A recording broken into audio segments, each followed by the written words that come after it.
We're gonna go into our focus view. So we're here, focus land. Welcome. Um, maybe I can scale in something like that. So we're just looking at Discord stuff. Groundling, what's up, man? How you doing? Okay, so this is from our previous critique.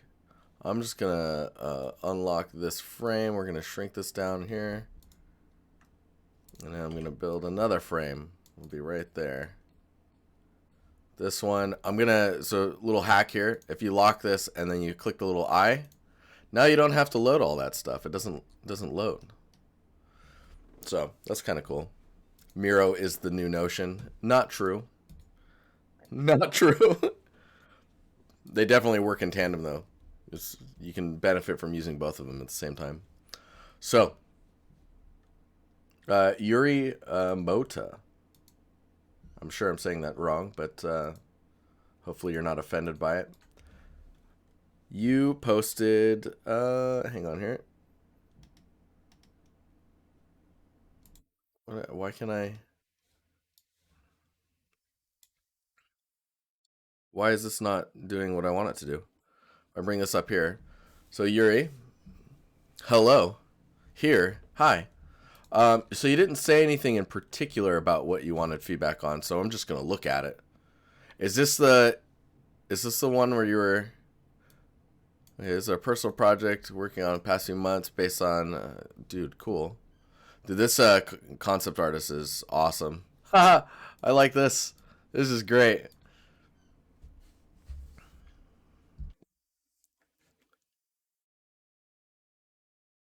So the first, at least in this video, the first two shots, they happen so quick.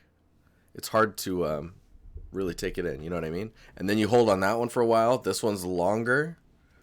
This one makes sense that it's longer. Ooh, that's awesome.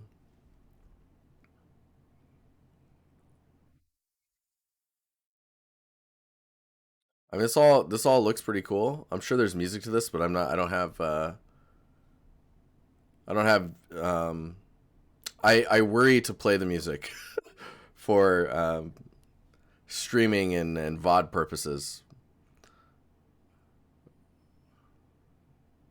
But this is pretty cool. Yeah, so you're doing cuts with the music basically.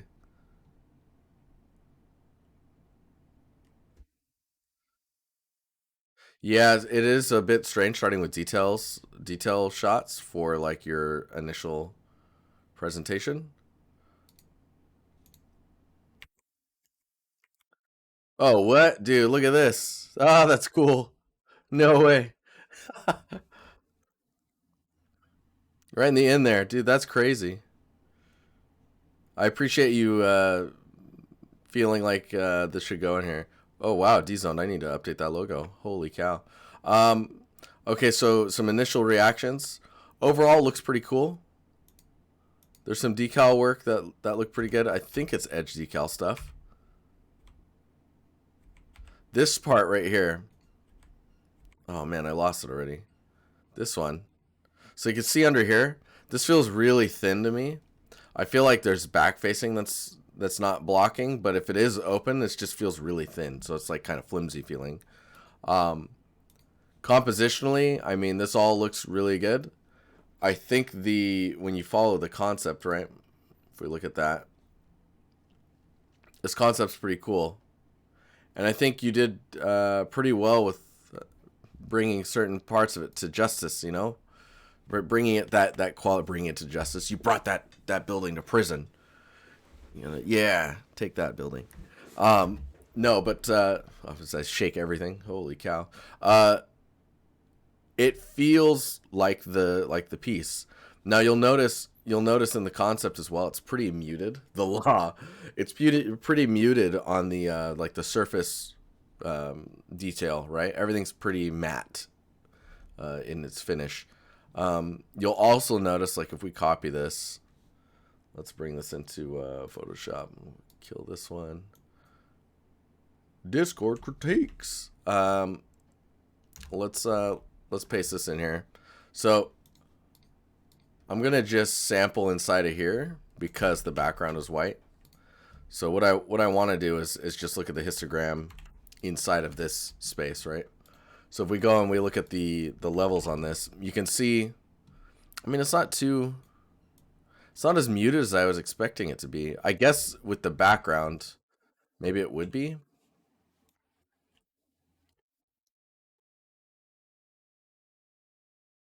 Everything's kind of mild. I do this. And you can see how everything's quite low. Um, so it's very muted, and I think that shows quite a bit in your scene, in your geometry. My favorite shot is this, and I think it's really about. I'm just gonna screenshot this, and we can just do the thing.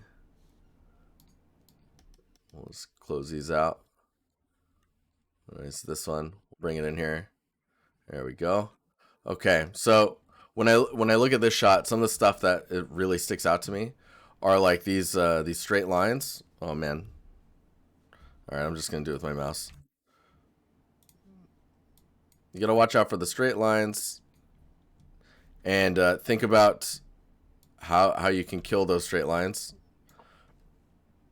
Can I draw a straight line well? Let's see. It gets a little weird because it's trying to snap to stuff. We'll see how this goes. So yeah, so watching out for those straight lines is going to be, and you can see they're kind of everywhere, right? But I think you get the point when I'm mentioning that. The other thing is to look at like what's the material type that's here. What is this material type? Of course, this is all probably made out of similar materials. Yeah, I just hold down control. Ben, this Ben guy. Or you guys? Oh wow, you're watching at 1060p or 160p. That's pretty spicy.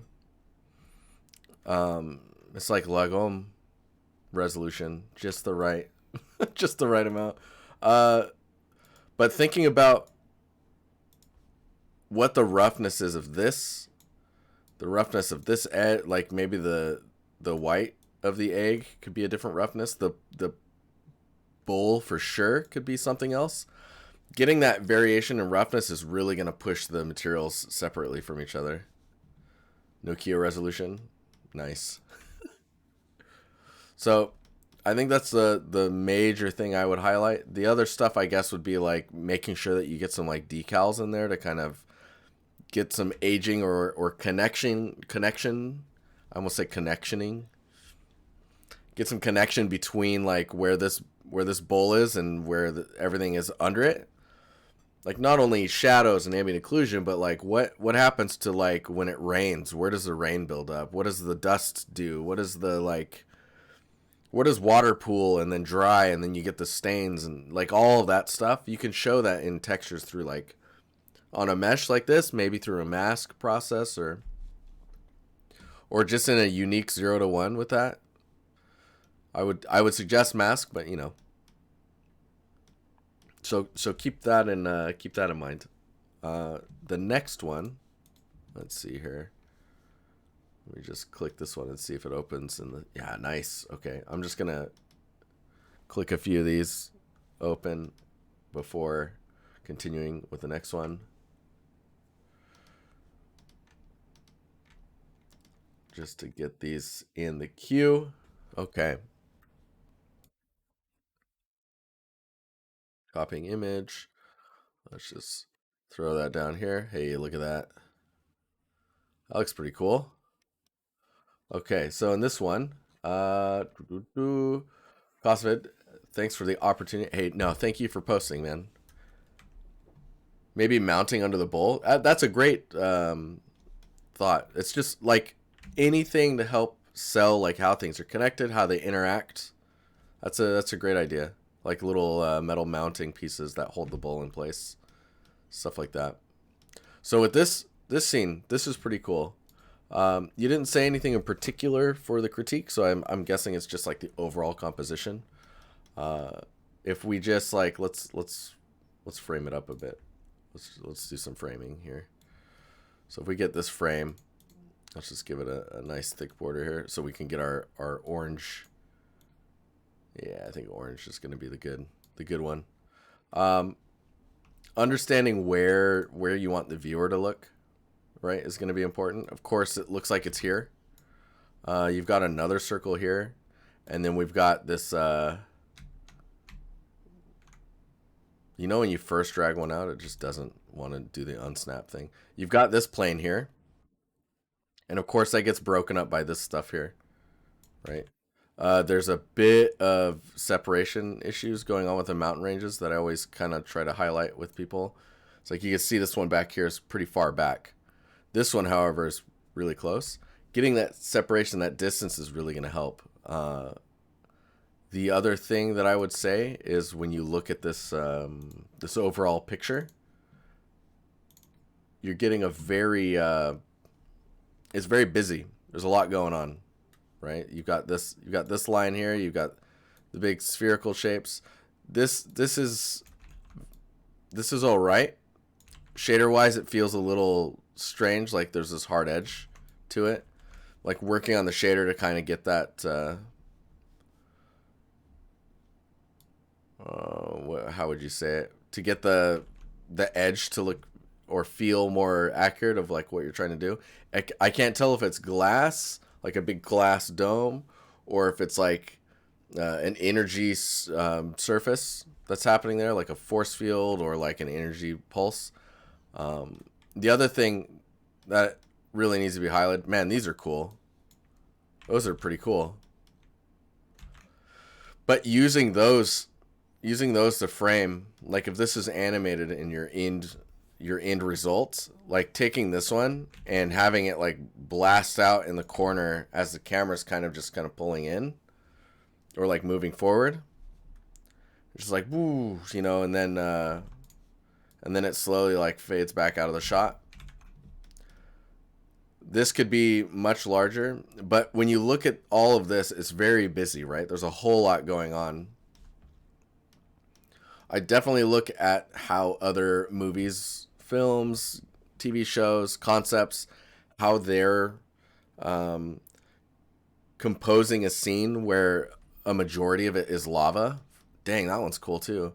Because when a majority of it's lava flow and it's active and everything's kind of red hot, how are they using what's happening in those?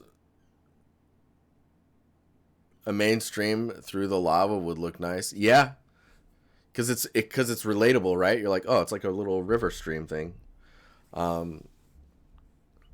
It makes it more relatable and gives you a path, just like a pathway on like if you're walking. If this was an environment where you're walking up or down a path. So just really kind of like harnessing the or like taking that detail that's here and really like authoring it where you want it to happen. Like this structure, probably my assumption is this structure should be cooling off the lava quite a bit because the heat has to go into it, right? If it's contacting it. So maybe all the lava around the structure could be darker, not so embery bright. And I think if you just had a material where you could paint between like this version and maybe one that's just recently cooled off, and then very active areas, it would be super powerful. But yeah, hopefully that's helpful. Let's see here.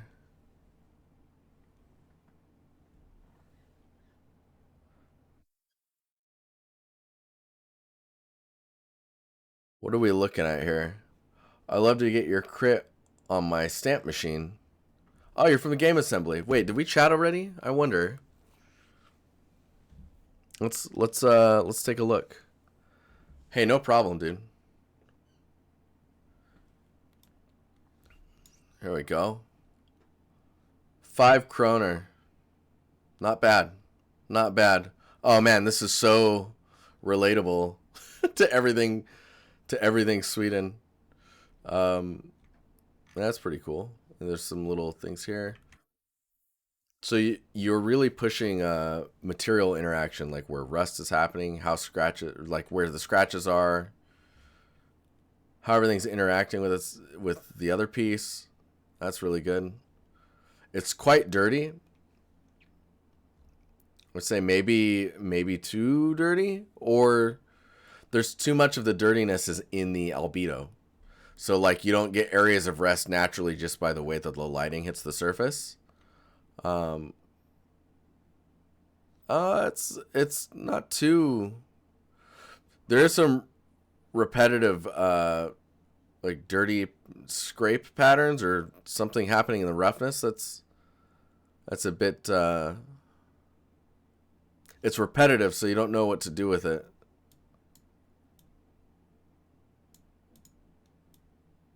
So can I pause this and just scrub through this? Man, do you remember when we could scrub through every frame? It's kind of weird that's gone away. Ooh. But yeah, this is a pretty cool asset. I think a lot of the dirtiness looks like it's affecting the normal map as well. I would like to see a wireframe and how you've unwrapped it.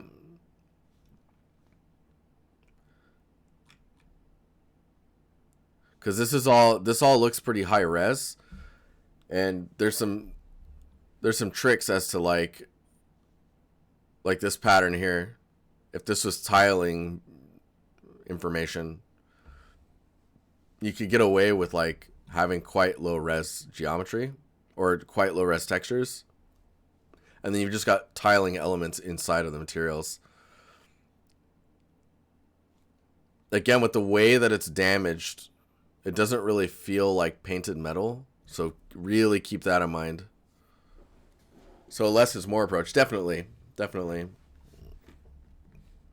And I would like to see a wireframe and how you unwrapped it, and like just some samples of the texture sets. They can be overlapped on top of each other if you're worried about someone taking it. But other than that, pretty cool. Maybe some denting if it's aged this much. More denting than just like what's happening here. Bumby.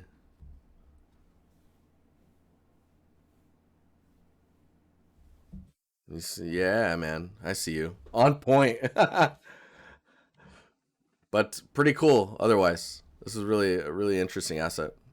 It's interesting because it's simple, yet can be complex, and it's really about. I think for you, it's executing on the materials.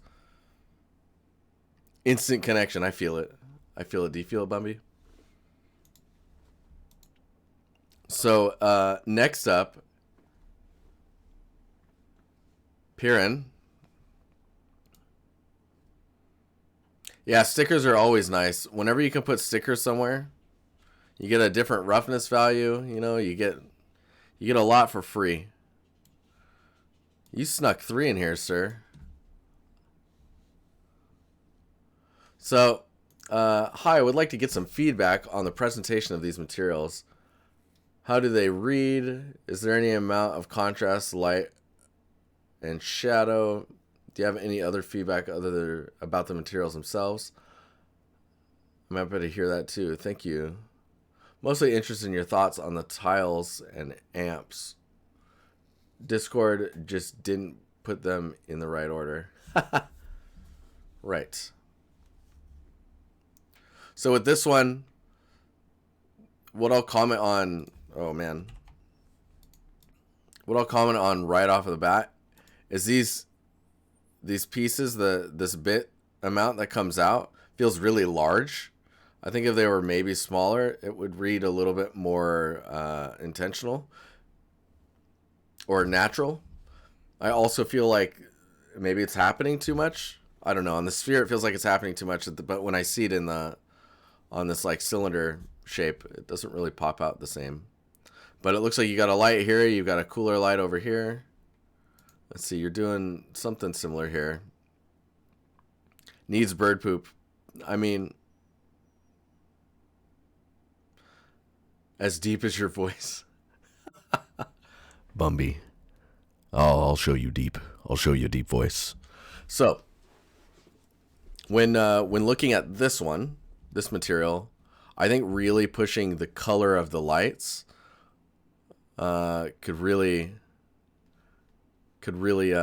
push the material itself even further, and maybe even put it into more of a cypher. I'm so sorry.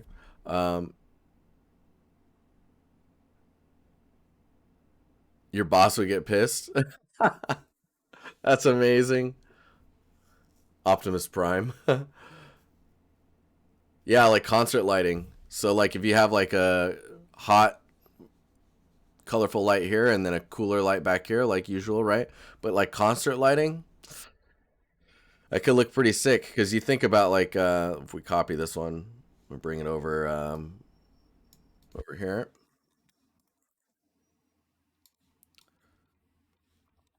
Like imagine being able to go in here and not only do you have this like, oh, maybe we should use a cooler color. Let's say you've got a cool colored light back here, but you also end up getting free like extra lighting information along edges where the light can expand beyond. Right? You get your little banana lighting going on here. So because it looks like a banana. Hopefully that's clear. Banana lighting is not a real thing. But you could get like really cool highlights, literally cool highlights, where like the blue light is literally like catching onto the surfaces.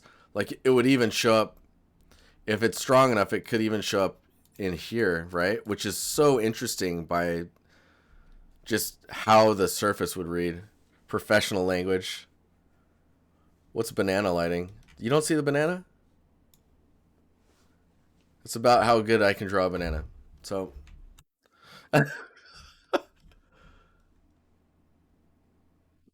but yeah, this is cool material. And then we look at this one.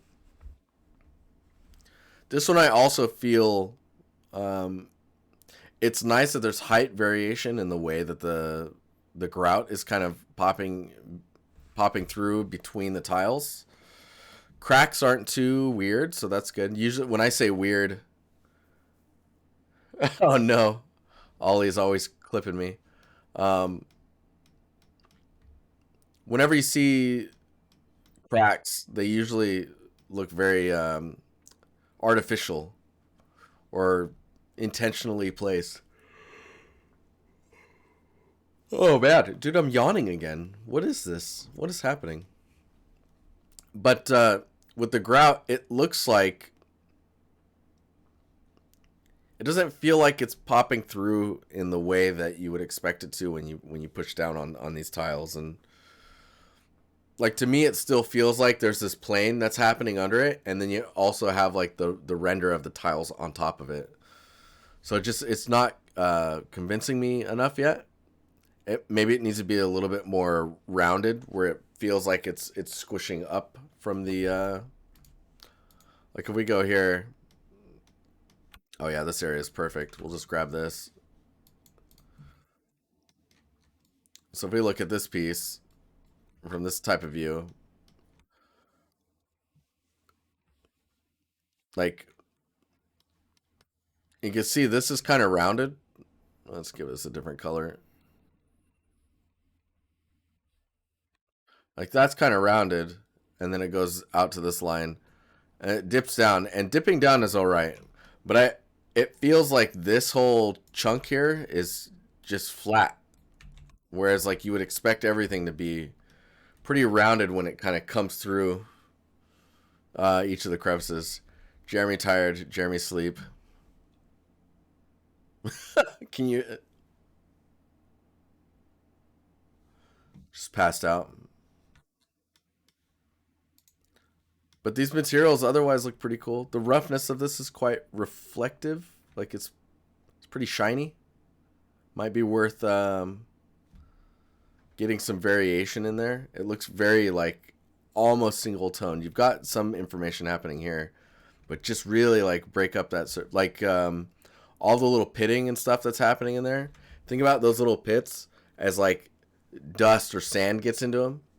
And maybe it's so micro that you don't really see a color difference, right? But maybe you would see a roughness difference. Getting all that little micro variation of the roughness is really, I think, really key to pushing materials more towards the realistic side. But yeah, super cool. Nicholas, buddy, where are we at here? What's going on here? Give me a second. Got Nicholas with a stylized scene. Let me just bring this up here.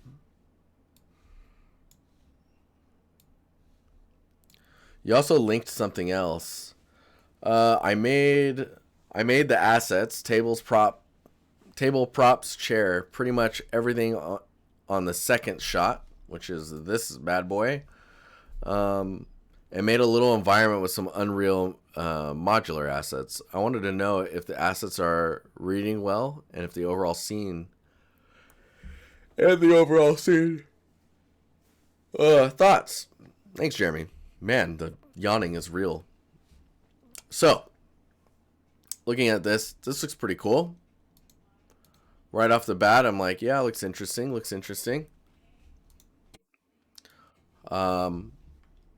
I think where it's breaking down for me, Tobias, what's up, man?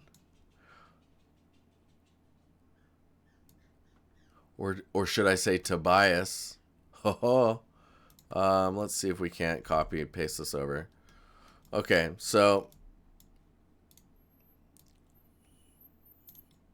what's up, dude? Okay, so we do zoom in here, right? It becomes really easy to see the modeling, and that's something I always tell people to like try and find a way around. Like I can see that there's an edge here, and then it goes back, and then it goes this way. There's an edge here, and then it goes again. So like adding enough geometry and getting like the shape read to just feel more natural and organic is one of the best ways to kind of get away from things looking like geometry. Like here you've got like if I were to mark out the verts, it's something close to that, and I'd say just make it round it as much as you need to get the look that you're going for. Don't worry about the geometry, just make it look make it look awesome. Yeah, this is Nicholas's work. He's ollieing himself.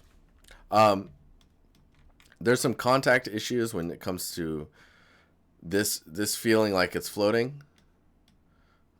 These are doing all right. This doesn't have the reflectivity that you would expect, so the roughness variation that's happening in the scene could use some love.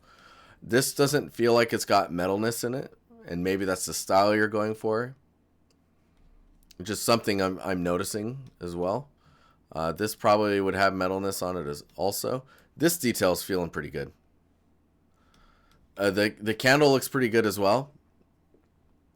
One thing I'm noticing about the candle, actually I need to scale this up a bit. I'm just gonna do this.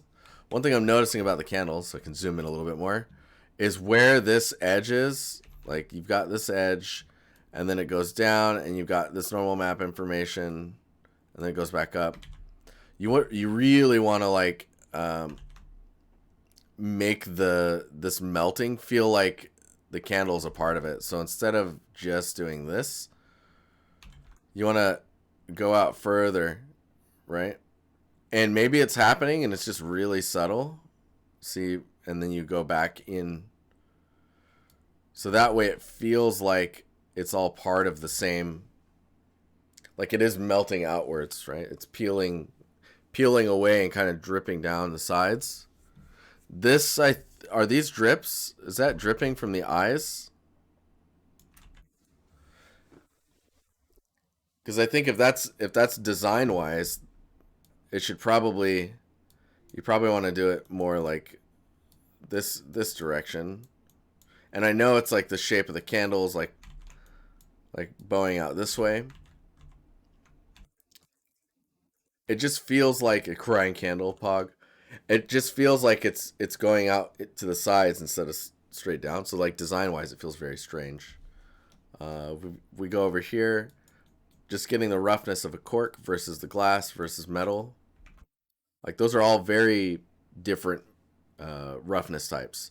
So getting those to like pop from each other is going to be really important. I wouldn't lean too much on these edge highlight approach here. I think what you could do, I can see if I can fake it here, but what you could do is use that as a mask, right? But then remove it and add the details back afterwards to kind of display what we're looking at. Let me see if I can find a okay, yeah, like a chair for example. So we got the Unreal chair. Real quick, we'll just go in here, we'll kill this, kill these, and we'll just add like a base color so that we can look at mask generation. We'll add another one here. We'll just go with color so we're not thinking about anything else, just color. Base color. We'll just zoom in here. For the undercoat, I'm just going to make something darker, right? And then for the upper coat, we'll just add a black mask so you can see the darker value below. And let's just look up edge smart masks. So we'll go with like a, I don't know, let's go with a edge like this. So you've got all this information, right? And it's quite binary, like it's just on and off. There's some sharpening happening here. I'm just gonna kill that because that doesn't really help us with what we're trying to do. I'm gonna also cut the contrast down, so we're getting softer values in here, right? What you can do is you can get it to everywhere you want it to be, but you can also group it and then put a mask on this group, right? So then let's say instead of a black mask, we make a white mask. So you can get all your information in here pretty visible, maybe some nice gradients in there. And then you can also, on top of that, kind of push on like how far to take the, maybe lower the flow here as well. But like maybe you want to, in this mask, instead of a mask, you would want to do like a fill. And in that fill, you could use a gradient. No, that wouldn't be the right. Let me see here. Generator, filter, gradient. It's like, is this right? What's happening here? Balance, round gradient, pinched. No, I'm gonna have to figure out what the heck I'm doing. But yeah, getting gradients in there is gonna be super powerful for stylized texturing. Like just going really binary is, I would say, is not enough. Man, that's gonna bug me now. I want to know. Is it this one? Gradient curve, gradient dynamic.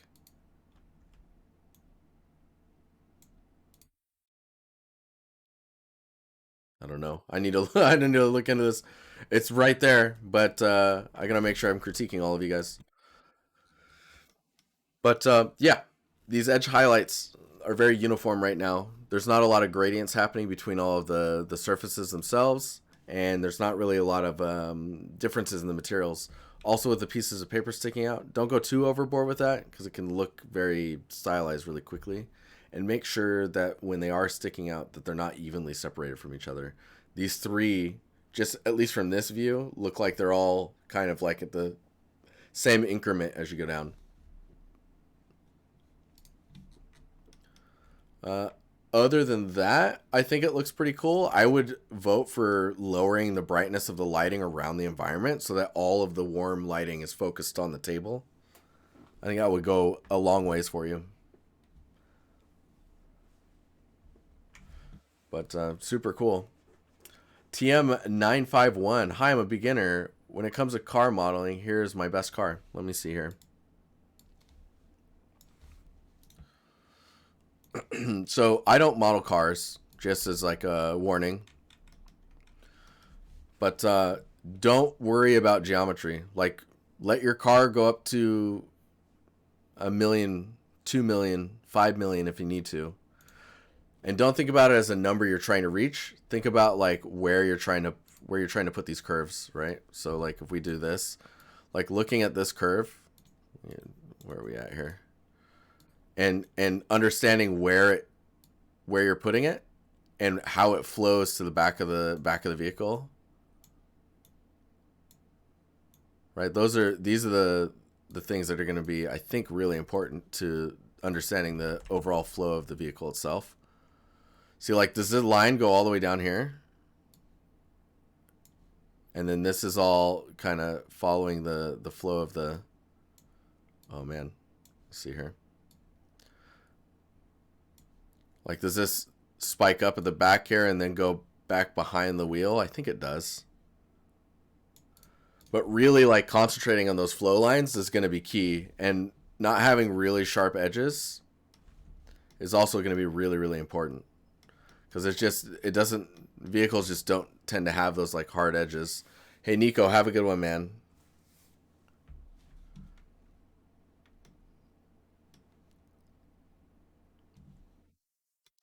The first image, huh?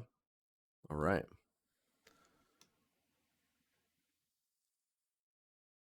Spline Bezier tool helps with vehicles. Definitely.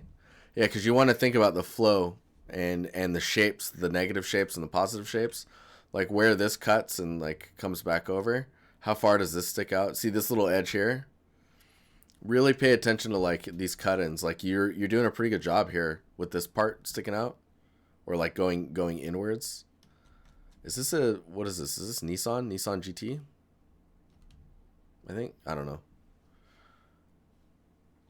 And it looks like that line is actually here. That's interesting. Audi? Audi? Looks like an Audi TT. See? I have no idea, man. I'm not Nissan TT? I have no idea, man. But it looks cool. It's just really pushing the like see how the tire here feels really thin. So watching out like really R8 R8 it's an R8 Audi. Audi. Thanks, David. Um Thinking about how everything fits together and all those details are good to go as far as like real surfaces and how they interact and connect. Super key. And I honestly I think that goes for the rear view as well. Oops. No. Dude, this is the one thing I don't like right now. But it can be handy. You just have to be able to undo it.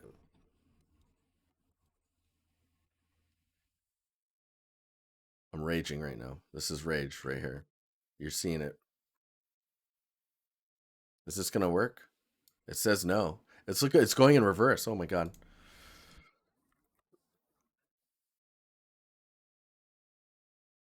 Madness. No idea. Anywho, I think we're moving on now. Miro fighting back, dude.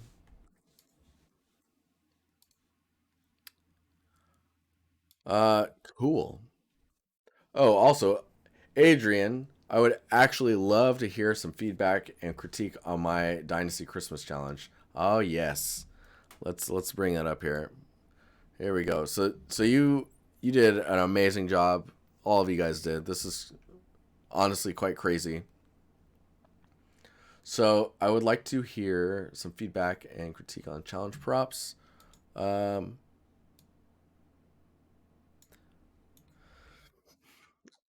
I guess my question is: are these are the ones that you made? These pieces here. So right off the bat, the clock, this thing, dude, the price tag here, so sick. Like it's impressive. If you're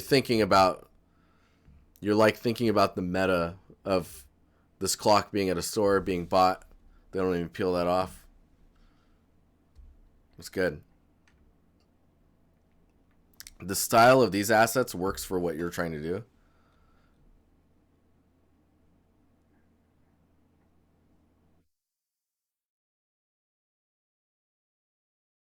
Oh, Sudsy, that's really interesting. So Sudsy saw a post the other day. Gran Turismo base mesh was 500,000 polys. I mean, that does not surprise me. I wouldn't be surprised if they can get up to 2 million. So your understanding of PBR is quite nice, and I like the way you're displaying your materials. I think poly count wise, you're limiting yourself a little bit because you can see like the edges in some areas, but your materials are like they're on point, man. I know what material I'm looking at, even if it's like more of a stylized feel. It can you know if you know you know. These candles look pretty good. A little wobbly maybe down the straight side of it.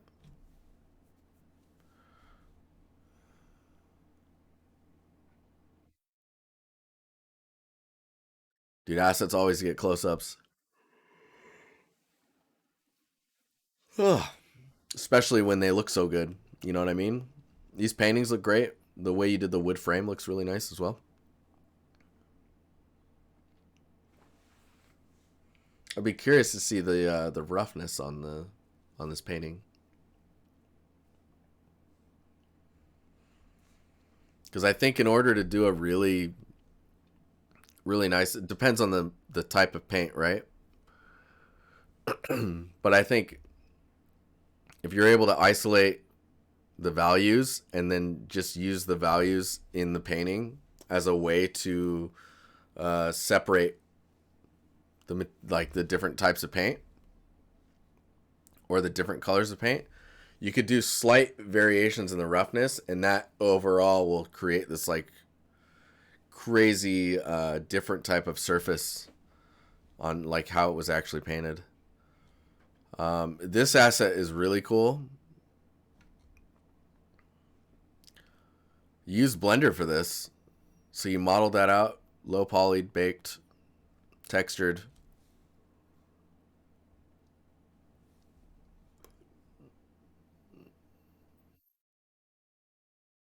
Yeah, titleable oil paint roughness is also very good. At the bottom, oh, the bottom wagon is all DefCon. This is DefCon. You did the top crane. This piece here. Oh, so he gave you like the bottom part of it, and you built the crane. Oh, that's cool. I guess it might be worth floating this or bringing this part down, just so that you see that they're separated, and then you can be like, oh yeah, it's this this piece on the top there. I mean, this reads pretty well. I would say again, it feels very much like it's an issue of roughness differences between the materials.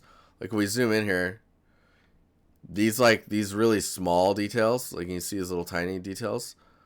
Watching out for how those read, considering the size of the object, right? Like, was this really made with like this like tiny little edge for like a kid's toy set? That's the question to ask yourself. This one's pretty straightforward. Also looks really good. Having a little bit of roughness wear on the edges there to brighten that up is pretty nice as well. Firipu, how you doing? Hey, thanks for the resub, man. I hyper appreciate it. And shout out to Patreon people as well.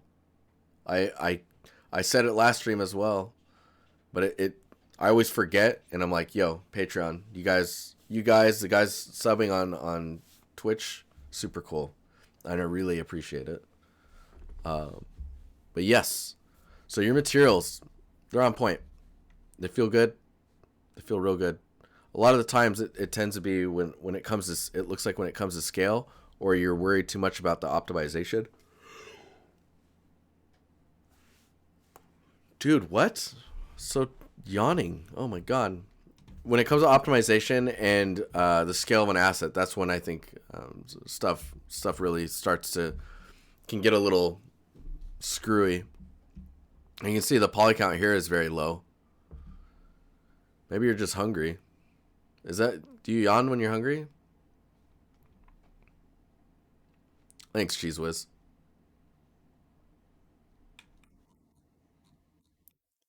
Hey, as long as we're all learning, we're doing well. Look at this guy. You okay, buddy? But yeah, super cool. I would say this shot is kind of difficult to look at, and I think it's because there's quite a bit of detail everywhere, and all of it's very similar in temperature. You know? You know what I mean? Yeah, this brings back some great memories. I need to get on it and start looking into these group challenges for this year. Because we're going to have that. It's coming. Are you ready? Are you ready? Anywho, yes. Do you have any other questions about this this piece? Good sir. Adrian, good sir. Yeah, I think with this shot, the thing that stuck out to me was everything is very similar in temperature and detail. So there's not a lot of like room for separation and like areas for your eyes to rest and stuff like that. But it just looks nice. Yeah, the details are super, super good. Hey, J. Crew, thank you very much. How you doing, by the way? Oh yeah, you need to make a. Why can't you make a GIF? Is it not exist anywhere anymore? Gotta make a GIF of it, man. Or not even a GIF. You can make a video and put it on ArtStation. It'd be nice to see the little snowflakes floating around. It's super cool. I'm going to grab the next one here. Is it Naomi? That dog. I thought, based off of this image, I thought the dog was wearing a shirt, but no, the dog's just perched up over your knees, and you're on your laptop, I think. So we don't do portfolio reviews in here, but I would like to get some. Oh no, your keyboard is broken. Feedback on both posts if possible. If not, just on the TV. Okay, let's look at that TV. Matt Fury, what's up? Good to see you. I'll just say on this image, just right off the bat, this like emissive table and this glowing edge, super cool. That's really cool. Business dog. Aren't all dogs business? So,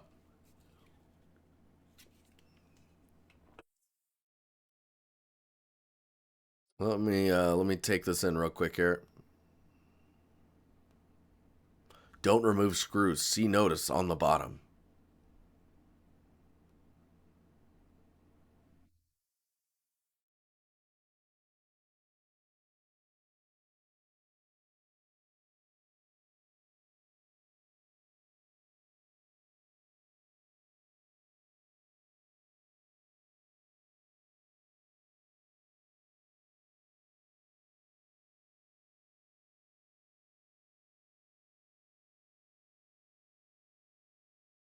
I mean, this looks pretty nice,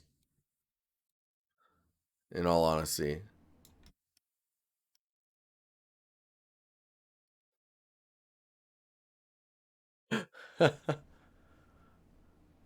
Yeah, the roughness in general is quite solid. Or your oh man, this is nice. Man, this viewer has come a long way as well. So you see how much character is in that roughness, and like the stickers and stuff. Like dang.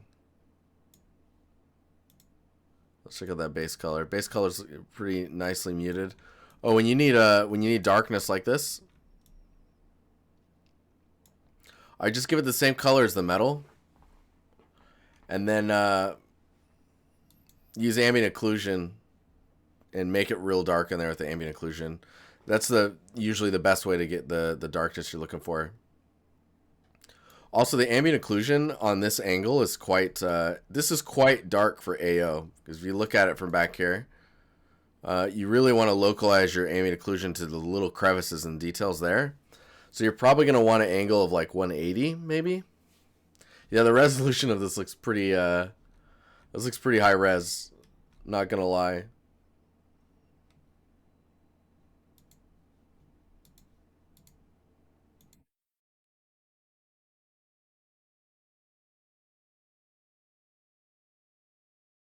There's there's some strange like compression stuff going on in these little areas. I'm not sure if that's compression or it's like trying to add some detail in the roughness. Actually, we can just, yeah, it's fingerprints. There's a bit of fingerprint usage.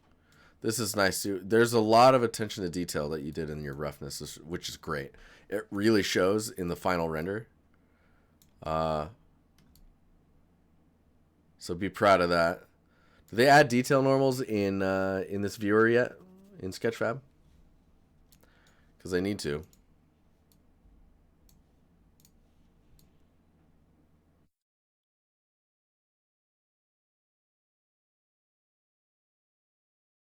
Oh my, are those modeled in? Oh my. So we would normally model that in. We would build a normal for that kind of beveled edge, and then we would just alpha cut it out. And we would probably only do it on a either on this quad or this part of the geometry, or like cut a little area out and do it to that part, and then this one wouldn't have alpha. And then we would if you want that depth, you just take that quad and you dupe it like 3 times inward. So you like stack it so it looks like there's more to it than that. But yeah, overall this looks really good. Um, I would think about maybe adding some discoloring in a gradient in the albedo just to show some like sun weathering.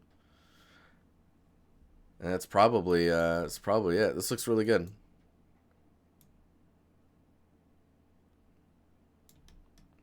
It is. I would say it's probably too high poly. Let's see here. Yeah, yeah. You'd want to alpha out all these openings. These ones in the back, you would just make them dark. Like the poly count's just like you wouldn't approach any of this way, and maybe that's the intention, and you knew that. Screen's also very dense. Oh, right. I was actually going to mention this screen is very close on the edge here. It might be worth moving it right a little and down a little just to give yourself some room on both of these sides. Just a little bit. Yeah, texturing's it's ace. And I would love to see you try and approach this asset only using a single 1024 or 1024 textures. Maybe the screen is its own texture as well, right? Maybe that's a 512 for the screen. But this whole thing should be doable. Depends if it's first person or third, of course. But pretty cool. Pretty cool. Nice job on the materials. I'm just going back here real quick. I just noticed I didn't. I make you community if you're a nomad when you post work for feedback. Because you're sticking your neck out there, you know? Okay. Next up, let me just scroll down here. So next up, posting here, hoping for some feedback on my Kid Goku. I'm still working on the model and will add more details to surface later. I'd like to see what I can do to improve the appeal. Wanted to go for more of a modern design with Genshin Impact influence. Let's see here.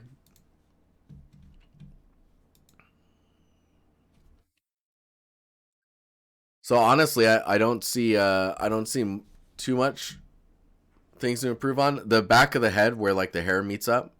If you can get these to just meet up with each other so that you have natural terminations where the hair meets, that's going to be bam. Cornelius. Hey, thank you for the Prime Gaming sub. Really appreciate it. Welcome as well to the Empire. Yes. So looking at this, really cool designs. Everything's looking pretty interesting to me. Roughness is pretty on point. I think this gold element that you have on the back of the shoe, if you had like that bottom edge gold in the front, would be pretty cool. Um, and then I definitely what will make this really pop is a really cool pose, and I would definitely put it on the cloud, if you know what I'm saying. Yeah, you just I mean for the hair in the back, you just have to it just has to meet up, right? So like where that's all happening. Let's see if we can just so you could see like let's say it's like this, right? And I'll just grab this whole thing here. Wherever this is meeting up, as long as it meets up with the other hair, you would never notice.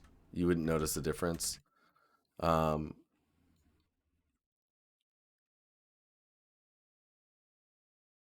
it's pretty cool.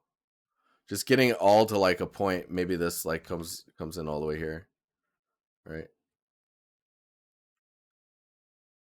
You just want to smooth that all out.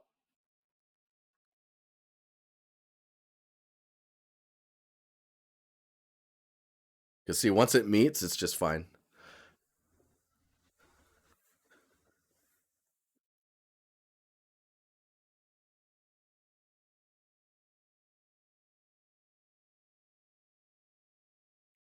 I don't even know what that means, Cornelius, but thank you.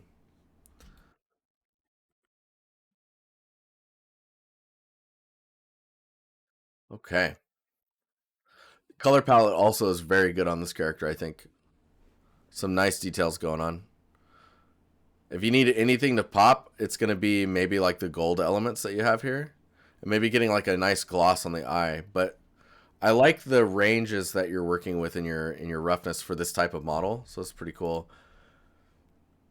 All right, Defcon, you're up next. Ollie, gonna chill, try to disconnect. Hey, have a good one. Enjoy your evening. Look at that material. You know what, dude? This is Defcon. This is yours.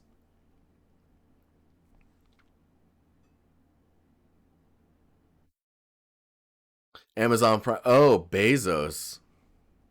I get it now. Thank you. This is Defcon. You for real, bro? Oh man,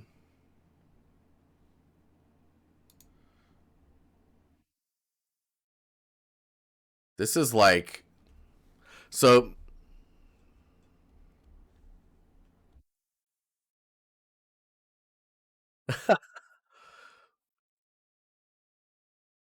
I'm trying to remember the texture artist's name.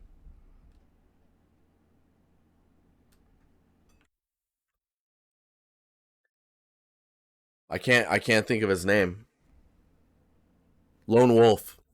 So when I look at this, this reminds me of Lone Wolf, which is probably, in my opinion, one of the best compliments you can receive. Because that the work that Lone Wolf does is like crazy.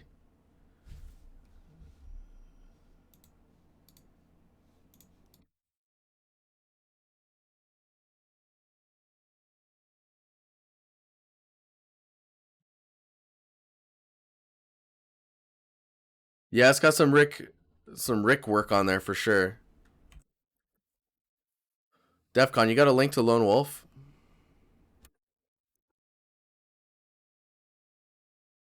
Oh, I think I found him.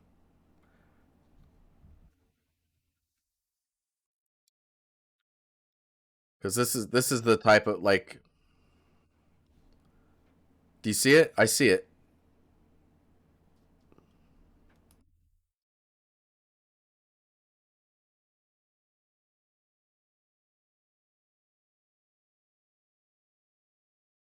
Like I'll be honest, this guy's kind of terrifying,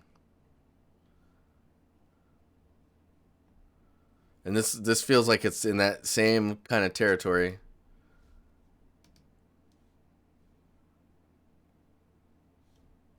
Thanks, Defcon.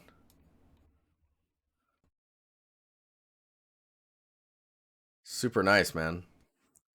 Super nice. I don't have too much to comment on. Maybe some roughness variation, but it kind of feels like you're hitting on those points. There's a little bit of metal in here. This ring feels like it's got a different roughness from this. There's some nice detail in here. The damage feels pretty good. It's not too crazy. It's a Maru T2 one din. What is happening? Does that say art station on the end there? It's that's pretty cool. Not gonna lie. Really impressive, man. This attention to detail on these lines too, super, super nice. Very, very good. Yeah, the lighting is on point too. I don't have anything to say on this, I don't think.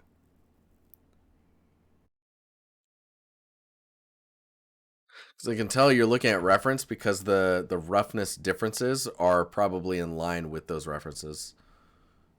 So nice work, man. So next up, yeah, I'm speechless. I'm like, I don't know what to say, man. Gosh. Jeez. So if I click this, ooh, look at this one. Ooh, look at this. What do we got going on here? So, hi, I'm a level designer, not a professional artist. Are you? Wait, are you but you're a professional level designer though, right, Martin? You're at Ubisoft Berlin. It looks like. Yeah, it's totally Fusion Exile. But yes, but I'm interested in to hear how I could improve. These screenshots are for my personal level on Half-Life Alyx. It is worth noting that all the assets are stock. I'm mainly interested in world building, readability, composition, set dressing. Oh, and detail density. Okay.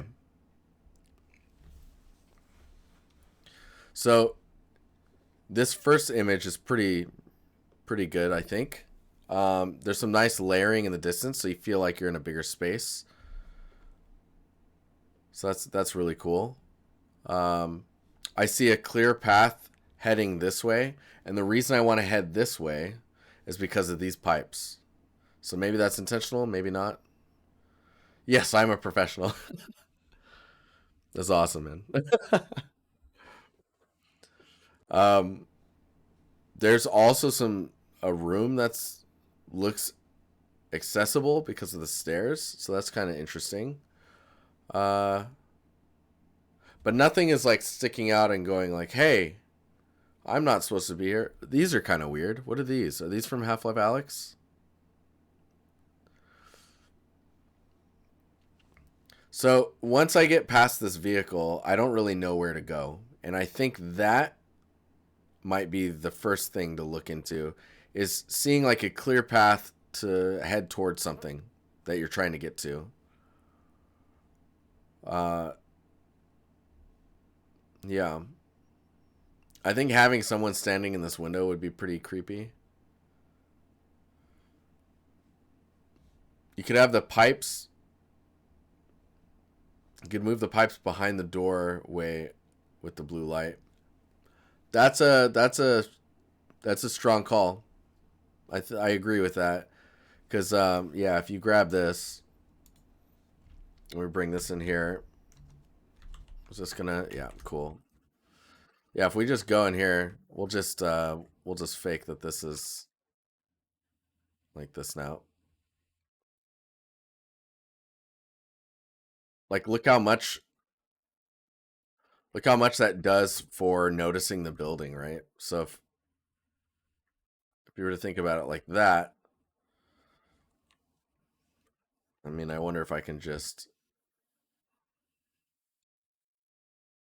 get really picky about this stuff, man. I need to calm down.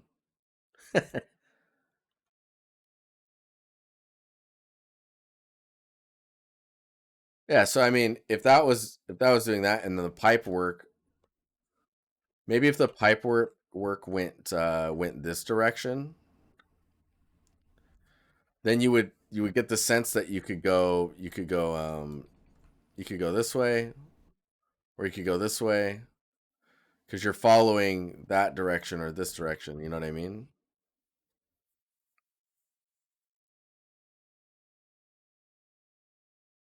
The chimney would also help with the composition. Yeah, because well, the other thing too is like honestly, what you're looking at is you want this all to go away, and that allows you to see the building, right?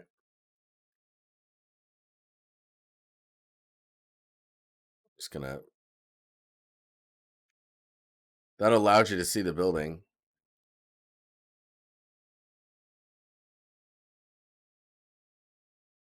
and so you see that as a separate element, and then you see the piping wherever that connects is important, of course, but the piping also leads you. So, but yeah, I don't know where to go when I'm looking down here. Um, this shot looks pretty tight. Like I don't know where you're going. I guess with it being VR,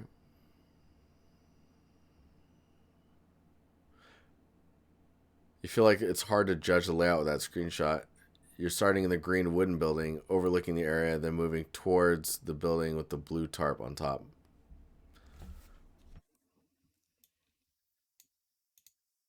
Let me just pull this over here.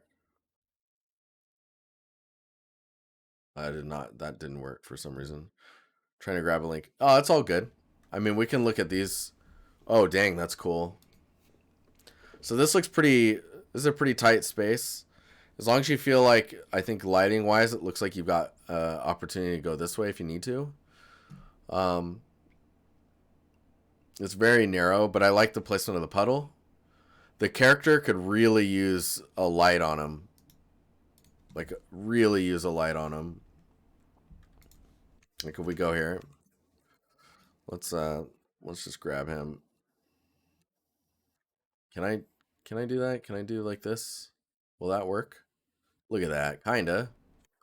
Nice. Okay. It's not a lot of range to work with, but yeah. Just getting just getting him to pop from the scene more, right?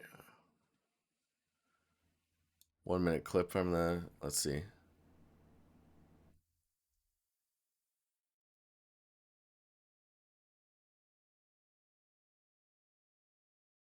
Dang, the way you recorded this,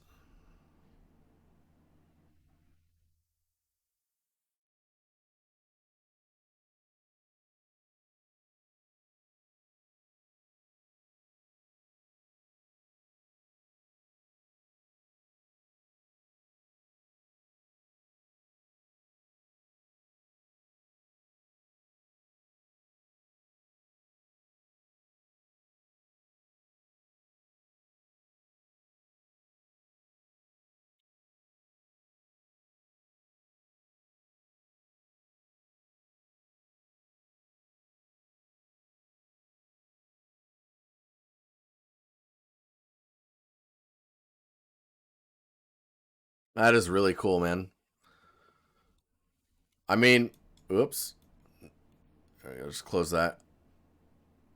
I don't think any of these screenshots really do justice to what you just built, though, because I don't really have any. I don't have much to say on it. When I see the way that it was experienced in that video, it's very different, right? I think you're leading the eye really well, and wherever you ended up aiming, I was already starting to look at. So it's like it's pulling your attention in the right areas at the right time. Yeah, is it a linear map or is it an open map? That's a good question.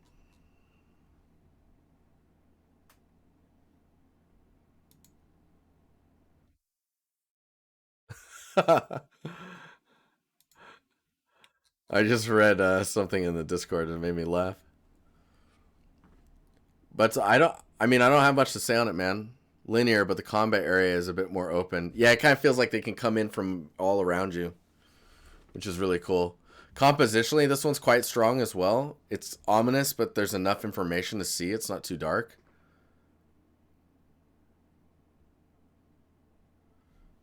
Yes, that's what you're talking about. Exile. I kind of feel like I need to recreate that GIF. Um,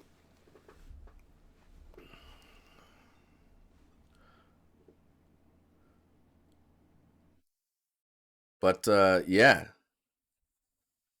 man, this is really cool. This area right here is a little confusing. I'm not sure how this is ending or like.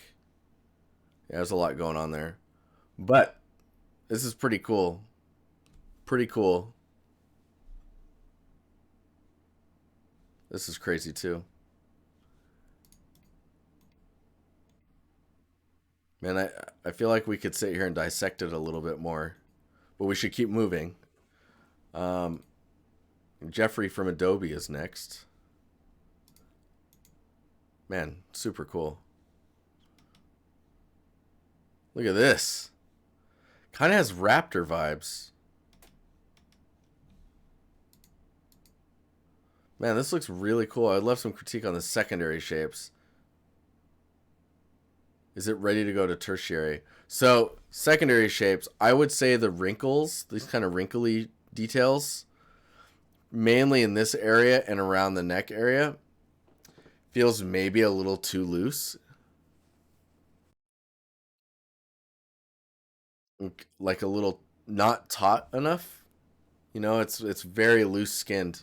Like, did he used to be chunkier and then he lost some weight? See, on this side, it's quite a bit tighter, and I guess maybe it's because the neck is bending that it's kind of condensing in on itself. I think this area is going a little too heavy.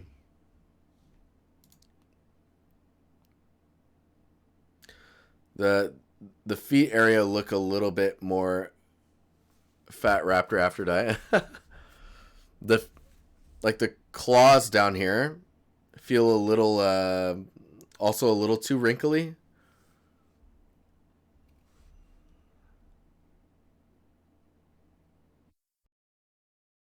You notice a lot of saggy skin in iguanas, so perhaps. So definitely saggy skin. I feel like it's just a little too loose, or like there's just a little too much there. This feels pretty good up close, and now that I know that like this is like the head turning back, like that whole part of the neck is quite a bit more compressed, so it is going to get those types of wrinkles.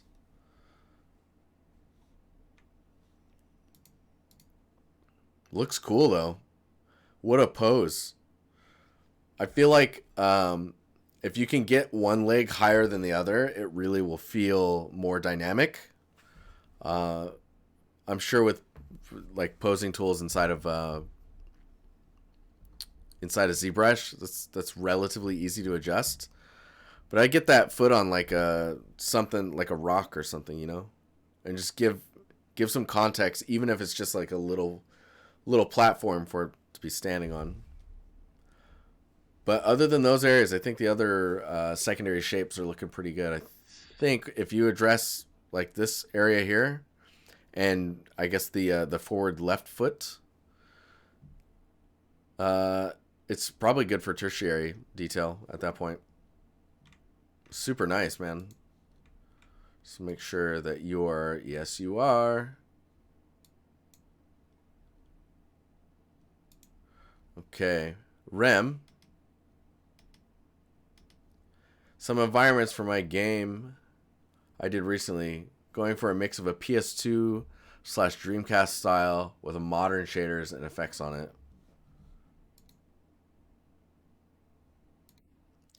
So are you? Dude, wrinkles are not easy, man. I get you. I get you. So with this, so you're going for a mix of a PS2 Dreamcast style. Does that include the geometry? Are you going for like low poly? Because this looks like you're going for the old school bloom. Textures are pretty low res. Some pretty cool reflections though. This looks cool.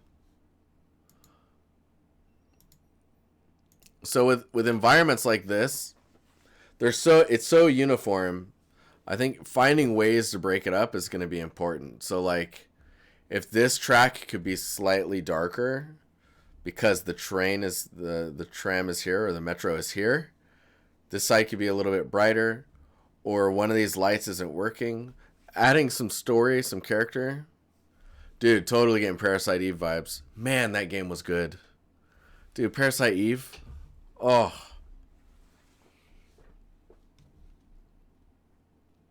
So good.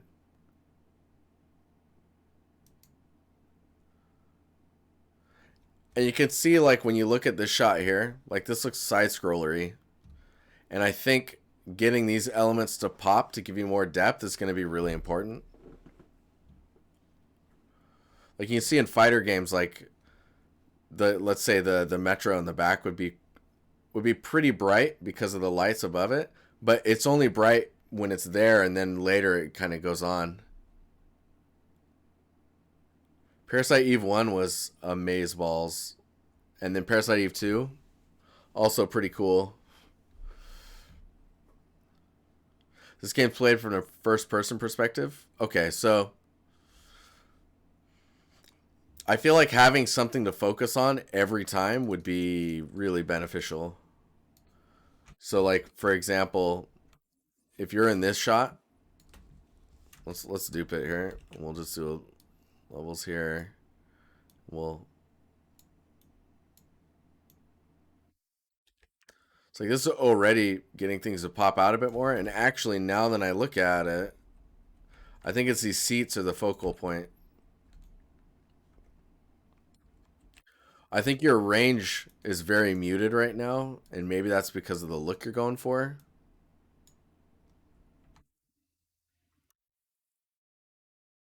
No way, Oyson. That's amazing. Oh no.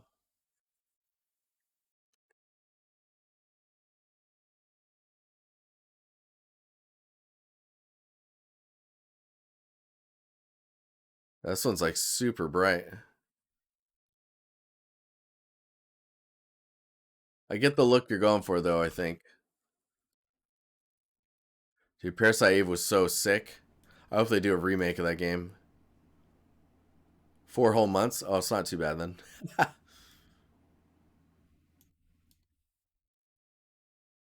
Hmm. Yeah, you really want some like I think you're missing secondary props. Like you've got your infrastructure passing, which is like all the buildings, pillars, like all this stuff. And then your secondary pass is things like the train, the signs, seats.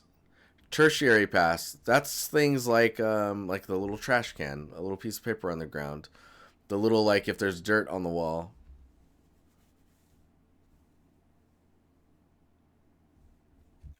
Sandy. Yeah, it's kind of suspiciously clean. And again, maybe that's because of the PS2 Dreamcast direction. Okay, we got 25 to go and it's 9:30. It was not panning out well.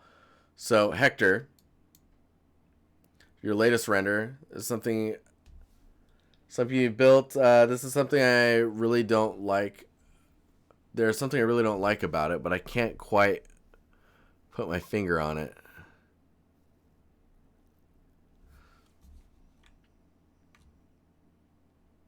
I mean, Cyber Mecha Box. So it doesn't really feel like I can understand its function. Shapes and details look really cool. Materials look interesting. But I don't know how it works. I can't relate to it. I don't know. Does it open? You know what I mean? If I can understand those, or there's some elements on it that I can relate with, I think that's when it hits right. And it needs something for you to be relatable with. Like I can't even tell the scale of it right now. If you put an on and off switch on there, I think I would understand a bit more. But yes, it's a form without function issue. I think that's what I would put it towards. Like, does it slide around? I'd be really curious to see how this moves. Does it move? I don't know. Sci-fi box. It's a box. So with most boxes, you'll know which side to be standing on for them to open.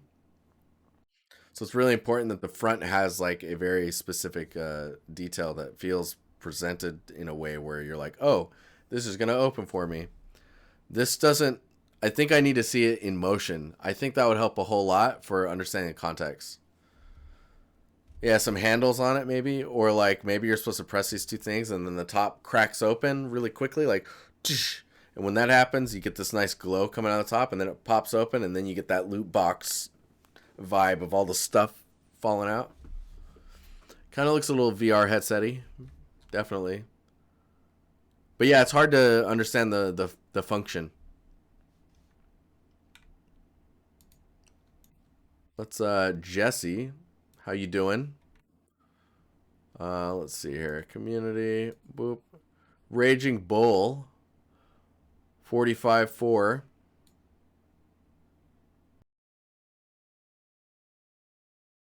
Pretty cool. I think where this is automatically where I think it's falling flat is the material work. It's not the quality of like where you're putting damage and all that stuff. It's just understanding the PBR values and the way that the surfaces are reading. Because right now it feels very 3D or stylized, right? There's some directional. It's like directional information happening in the metal that I don't know how or why that's there. There's maybe some modeling stuff that's happening here that's a little confusing. Edges are a bit sharp. This side, so right here, this is looking all right. This is looking pretty good. Oh, wow, it's really, okay, so this is your high poly and your low poly, I guess? Or what are we looking at here? Because there's definitely a lot of information that doesn't need to be there for the low poly. I'm good, but I keep yawning for whatever reason. Yeah, I'd really look at. I mean, you're in the Discord. DefCon's there, just waiting for you to ask him for feedback. Crimson, what are you doing in here, man? Aren't you streaming? I tried to raid you a couple times and noticed you weren't there, and I was like, oh, maybe he's taking a little break. Good to see you, man. Hope you're well. Hope you're doing well. If you're not doing well, well, I hope you feel better, and then you can do well again. Um, yeah, yeah. I think it's really understanding your materials. That's where it's key, and then also the modeling. Ooh, I like the word swell. I'm doing pretty swell. Thank you. So thoughts on presentation. So let's say your materials are looking pretty good. Let's copy this, right? You took a pass on your materials, are looking pretty spicy. You're like, yeah, dude, this is really what I like to do is we'll grab this guy and we'll separate this out. I was gonna get a little complicated here. Let's go. Come on. Get it. Get that. Go there. Right there. Yeah. This one too. No, no, no. Yeah. We can accept this. There's going to be some issues here for sure. But don't worry about those issues. Okay. There's some other spots, but we're just going to copy and paste this. Copy pasta. I'm going to dupe that, and then we're just going to kill this background here. So we just got this color. I really like to zoom in on elements like this, for example, and then just blur it. Just having something back there, it just does wonders, man. It just does wonders. Like you can, I mean, if you need to balance out the shot too, you could just flip this around. You could put this here. You have this, just floating here. You want to give it enough room to breathe on the sides, and then maybe like drop shadows can get cheesy really fast, so be super careful with these. But if you spread these out quite a bit, move it to the side, and then really tone it down and just use it to separate from the background a bit, you should be good. The only other really nice way to present this type of stuff is to really just like place it on a table or like give it context to where it's at. Put it in like a gun case where it's like foam and then it's got a cutout that's perfect for the gun. Yeah, weapons rack. Oh man, I told that to DEF CON. You know what his response was? I'm gonna make a weapons room, and there's all these guns in there. It's crazy. But yeah, hopefully that answers your questions, Jesse.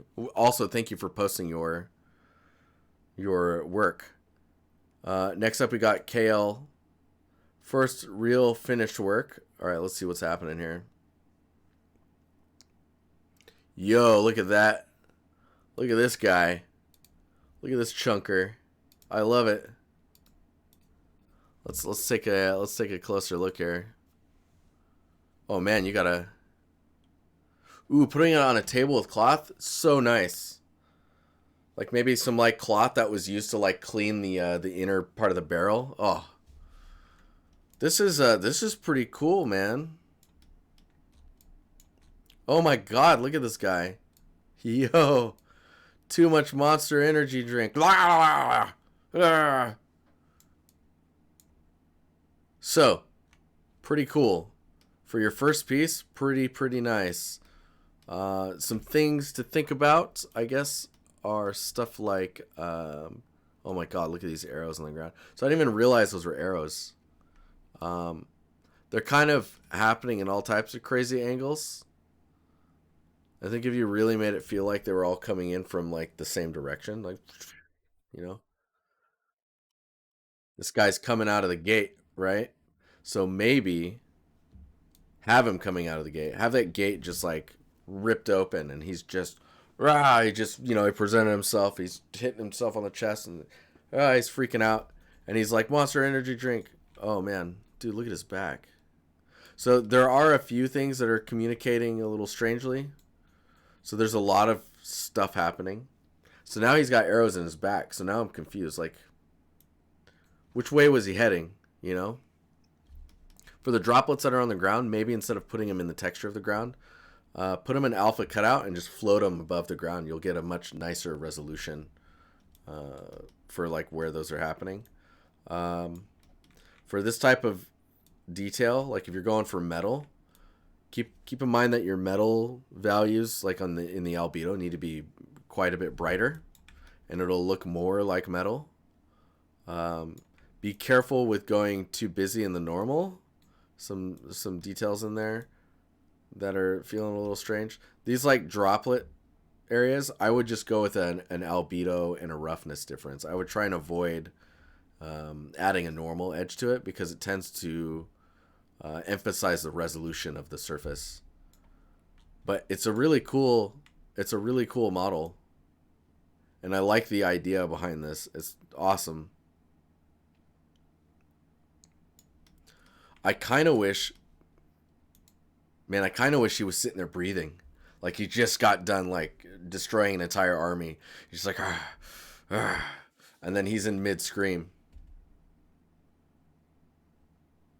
Oh my God.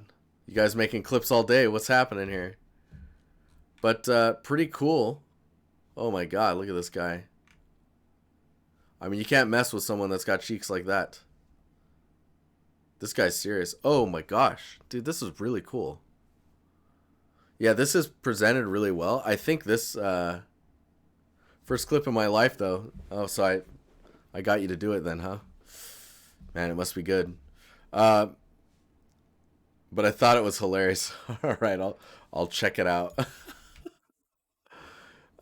These pillars are very small. I think it would be really interesting to play with the scale of those. You know, it'd be really interesting.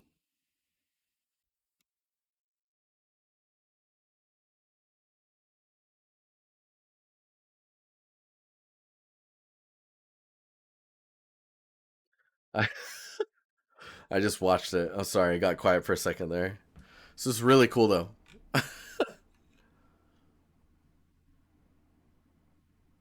You started in 2016? Yo, congratulations on finishing this. That's huge. I'm looking forward to seeing your next piece. And don't worry too much about trying to make it as amazing as possible, you know. Have an idea, try to execute it and see where it sits, see where it ends up. Cuz I wouldn't want your next piece to take that long. I imagine that you're going to be a much faster on the next one. And don't think that the next piece is going to take that long either. This is really cool. Oh, right. Gallo. Yo, let's go. So, how do you think the texturing is going? I've been told I should work on the ropes mostly and hand paint a little more of the wood. Just wanted to know your opinion. Let's see here. So we got base color. This is in Painter. This is the render. There's this. So in the concept, the rope is actually quite soft. This sounds super crazy. You submit it on the Discord, but I think we won't get to yours in time. I actually need to close this now. It's okay, Eric. You're okay, buddy. We're gonna go, I don't know, 5, 10 minutes over, I think, given this. Let's see. But this looks quite soft. I would play with some Fresnel and some like cloth techniques on rendering this. So that way it becomes much softer. It gets some transmission going on there. You could build a few cards of these little stringy pieces and just kind of like, or like make a tileable that's got little stringy bits in it and just duplicate the mesh, scale it outwards, and just kind of get some stuff going on with these little strands. The gaps in between the pieces right now are quite dark. I think softening that up a lot is going to help. That should it shouldn't be so dark. I don't think. I think the gaps are fine. It's the value that's really kind of throwing me off. There. Oh, I see what you're talking about with the gaps being close together. I think if they're lighter, you're not going to notice it as much. With the jade pieces, are you? Is it? It is wood on here, so it is painted. Okay. You should try out a metallic paint and then expose some of the wood under it and see how that feels, because that could give you a detail that really pops. Um, it might conflict with the gold, so try it out and see how it looks. Everything else is feeling pretty good to me. Your attention to detail up here is really nice. I think if it was more consistent throughout, it would be really nice. If the edges were a little brighter on this piece of wood, it is there. It's just really subtle. Oh, it's not really even there here either, or there in this concept. So don't listen to me. The highest detailed thing is probably this handle here. Let's see how that's looking. Yeah, it looks pretty good. The way it's connected to the plate probably needs to be emphasized a little bit more with either some shifts in the albedo. Because you're going for a stylized look, I would say like painting it into the albedo is not nearly as much of a no-no. The resolution of this bottom feet things and the color differences you got going on in there, that type of work I feel like is missing up here. That looks super nice.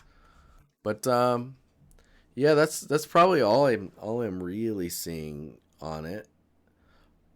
I mean, there could be. You can see in the.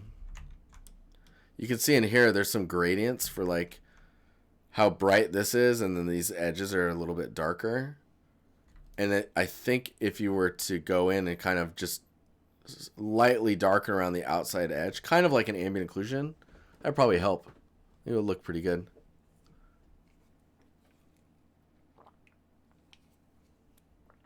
You think the end of this could use some more modeling? Yeah. I think, again, those strands that I was talking about adding, add a bunch of them into there. I think that would help soften that up a bit more. You can see, too, like, you could texture it so that it looks like the tip of the of this piece is sticking out further, and you could texture it darker as it goes down the side of that, and that can fake that kind of voluminous look. But super cool. Looks pretty good, I think. What is this? Hang on. Why is it so? I just zoomed out somehow. So this looks pretty cool, Shokri. I think you're. I'll be honest. I think you're ready to texture. I don't know if you're bringing this into Unreal, but I would prop your scene in one. If it's in Blender, I'd prop it in one file, and then I would have your unique assets in another file and just work on those and get those looking good, and then they'll just update to this file. Does that make sense? Because there's a lot of unique stuff in here, it looks like. Compositionally, it looks pretty good. There's some details that maybe could be added here and some stuff here, but you don't want to go too crazy with it.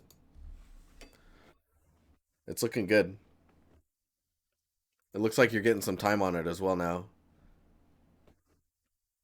Opinion on the composition and the overall mood. So mood is going to be really pushed by color and lighting. So you don't really have a mood right now. You can put it like that. Composition's fine. I think you just need to start moving forward and you'll be good. I think that's where it's heading. Hello. Yeah, and the cloth looks good. You find it easier that way? Ah, that's cool. You can do that. All right, so here is this piece. Is this what are we looking at here? What's happening here? Oh.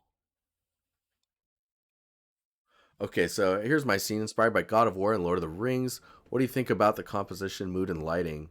Also, I'm not sure about the eye glowing on the statue. Thank you for everything. Don't look at the noise on the sphere and the top white fog. Also, I don't know about the darkness in the scene because I boosted luminosity. I think I'm gonna lose the overall mood. I mean, let's look here. So the glowing eyes, I think, will be pretty cool because they're not pulling too much attention away. I think both of the eyes should be glowing. As far as luminosity goes, or like the brightness of your scene, let's do this.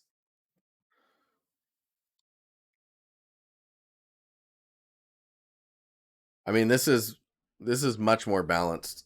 So I think you're good. Basically, where it's black, it's too dark. There's no information. Where it's orange, reddish orange, that's like there's some information to work with, but it's getting too dark. Um, you want to be in the orange, yellow, like the yellow to green. That's where you want to be range wise. I think though, for the way you've done your scene, it's looking pretty good. I would watch out for the details down here being nondescript or not being able to describe what you want the surface to be. It looks a little confusing right now and maybe isn't framing this as well as it could be. Like what I guess what I'm wanting to see is like you've got this shape here, and then you got a bunch of other shapes happening throughout here.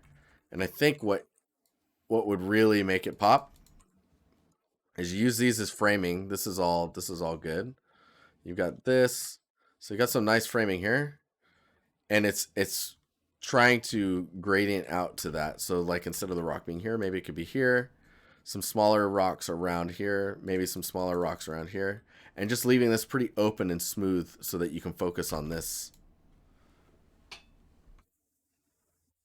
What's the orange color range thing? Okay, I can explain that really fast. So this color range thing is a gradient map that I'm doing where I go in and I map your values from black to white with this range in mind. So basically, if it's in the black range, I would say those pixels are too dark. If it's in the red range, they're pretty dark, but they're kind of doing okay. And then from orange to green, you've got enough information to kind of move information around in the brightness of the pixels. As you approach this blue range, you're running into the same problem, but I usually give this a pretty soft fall off, mainly because like those are going to be like hot light sources, like candles or like the flame itself, or like a light. But yeah, so this kind of gives you an idea. Like for example, if I do a levels on this and make it too dark, you can see what happens is you lose a bunch of info. And if I turn this off, you can see this is like when it's like, oh, this is way too dark. And if you make it too bright, you can see like areas where it's basically blue are completely white information. Like that, the value in there is completely white. There's nothing you can do there. So like if I'm like, oh man, it's too bright, and I try and bring the brightness down, I can't. Like there's nothing there. I can't play with anything. This is basically 3 bits of information here. So it's my way of trying to like find the issues quickly. But really nice. Scenes come a long way, and overall it looks like the lighting adjustments that you did from my last comment are in tune now. Okay, let's check this one. Omar, medieval massacre. Yo, getting crazy. I can only review one of these, Omar. Sadly. Medieval Massacre, House of the Inventor. Let me see which one.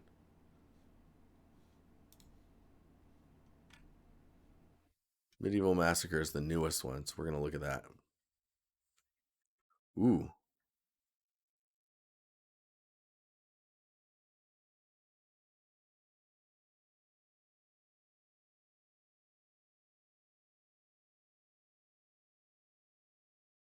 Oh wow, that's a weird. I've never been sure about these types of camera moves. This type of scary scene can work. What you're doing right now when you do this scene is you can tell like okay, this is a person that's walking.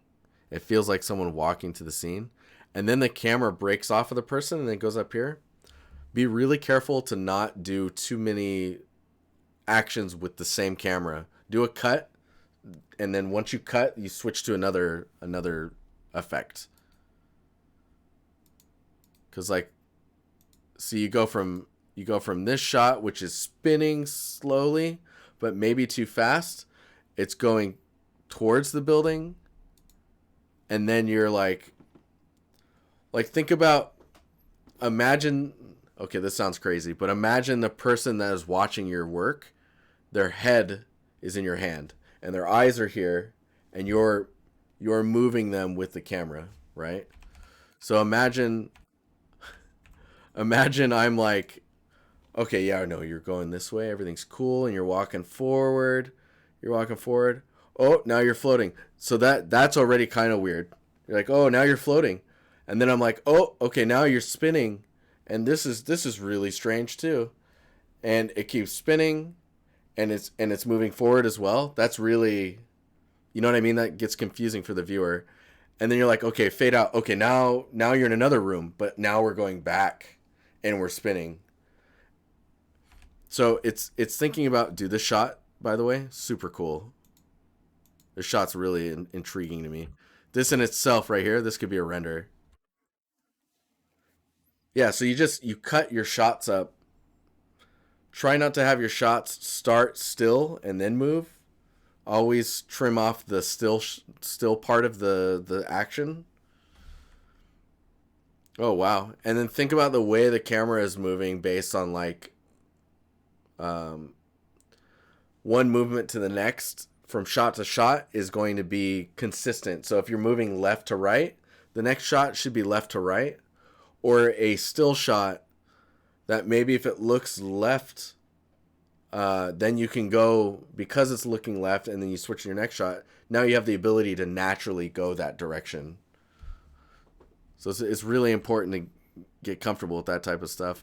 There's a lot of shots, very dark, and I'm not sure if you're trying to tell a story or if you're just trying to show the environment, and then you're doing a lot of like tilt, like falling and rotating. Yeah, I think you're just trying to do too much with your camera when you should just be showing your environment. Let the environment tell the scary story for you. And when you do the wetness painting on the ground, try and localize it so that it looks more like puddles. Or if it's not puddles, it would be pretty consistently kind of in this range. It's like where it pools up like this is going to be more of the puddle like look. And watch out on your albedo values. This tree looks really dark in the texture. Same with the buildings. The building actually looks like it's got ambient occlusion, which is making it too dark.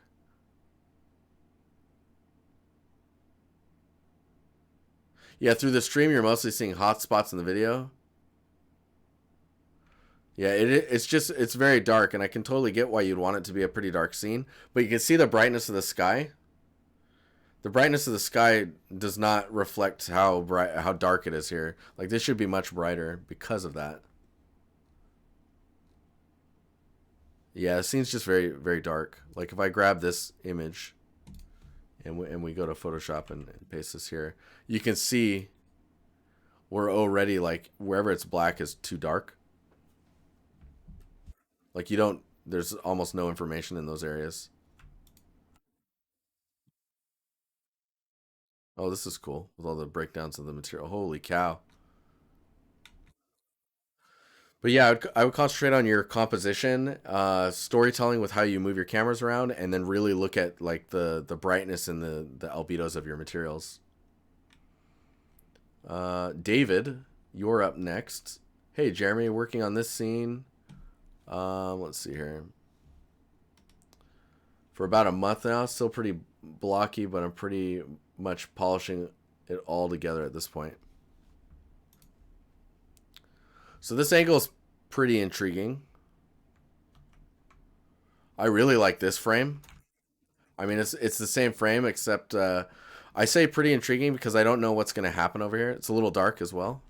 But if you look here, now it's quite interesting, and you've got focus points here, here, here, and like here. Those are nice spots to kind of focus on. Let's see here.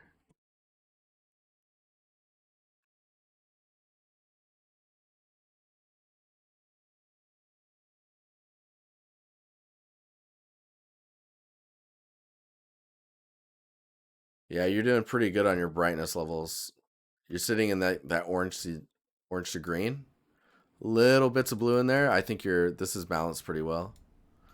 Just be careful of these like really dark areas. You can see it happens quite a bit actually on your on where's it at? This image. Oh, why?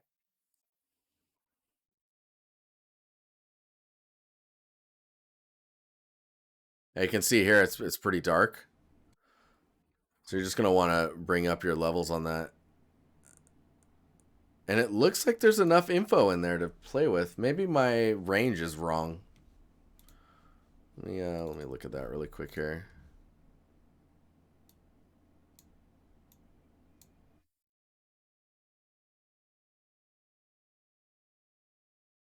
Oh, she wanted it to be pretty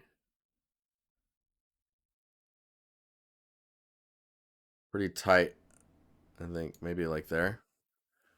Nice. So you're still seeing info, but it is getting pretty dark. So be careful of that.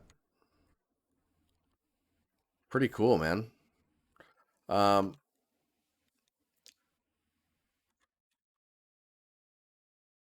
this shot I actually like a lot. Uh, yeah, I like this. I like this shot quite a bit. I think your foliage is feeling a little flat, so really polish those up. Make sure you're giving the leaves enough space between the leaves. You'll be like in a really good spot. Yeah, there's really good consistency in the modeling, so that's really good. The rubble, I think once you get to that, really like focus on the frequency of that rubble and like what it looks like, how it reads in the big picture, not necessarily the individual pieces. Um, yeah. Let me see here. This is super wide. I love this shot.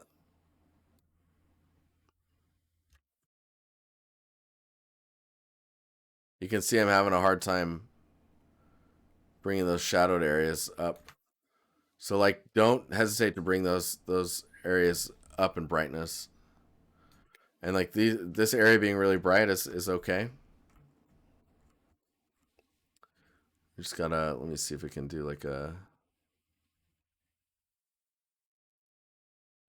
convert this to a smart object.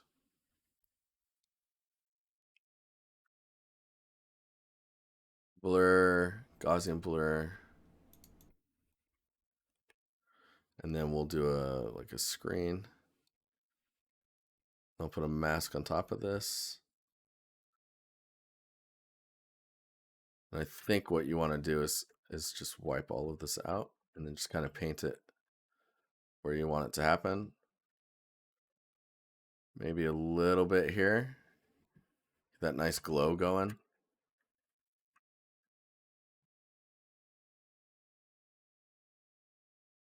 Oh, look at that one. Bro, you get those hits, and then you take this layer, lower the opacity, just kind of get it right. Then we can go back into the Gaussian blur and really blur, like choose how much we blur that. But you get that pop that happens. Yeah, the rubble's not been looked at yet, in my opinion. I think it's still waiting for some love. But yeah, it's a really cool scene. Love the color choices and whatnot as well. I feel like this flag might be distracting you. If it wasn't there, the overall composition might be stronger.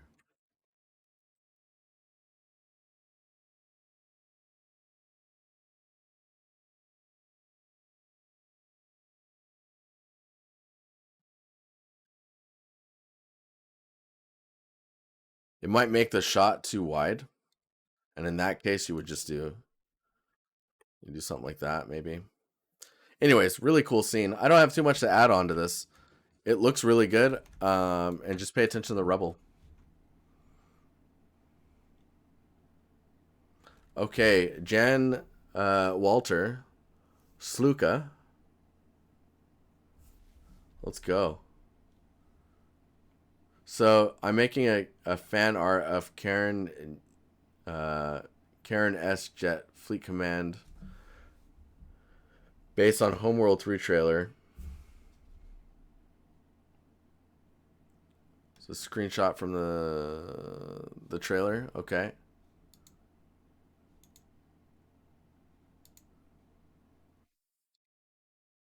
So this is the is that the model you're this is a whip of the character model and a mock of the scene composition. I actually okay, so I can't show the scene composition because I think you're emphasizing nipples too much.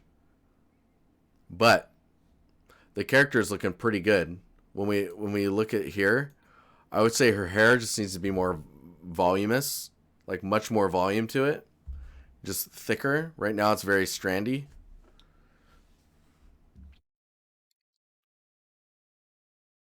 And I don't think her is her clothing clear or like semi-clear? I would make it like a wet bodysuit material, a bodysuit for swimming.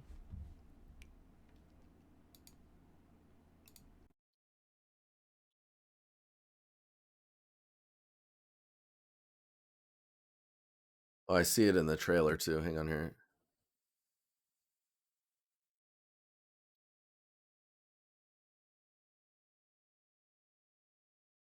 Yeah, so she's got some pretty strong eyebrows.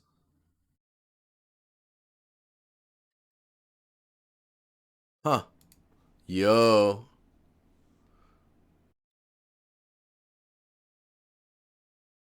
Yeah, that's quite interesting.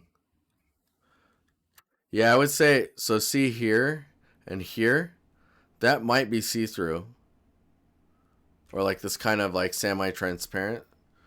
But I think going with like a solid plastic would be really good.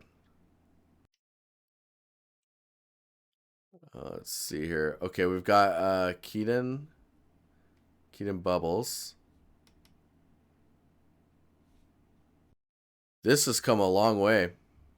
There's a clearer picture going on. It's still quite busy with the cattails and the amount of them, but it's looking. This is much better than the previous pieces. It almost feels like I can travel to these places as well and like go over here or go over this way. So that's super nice. I would be careful with where the cattails are. Maybe use them to frame or along the edges, and cluster them. Maybe not as heavily together. With the lily pads, maybe have some smaller ones as well, just so that you have a nice fall off. And yeah, see if you cut the lily pads down over by the bridge, then you can really like have the bridge pop out.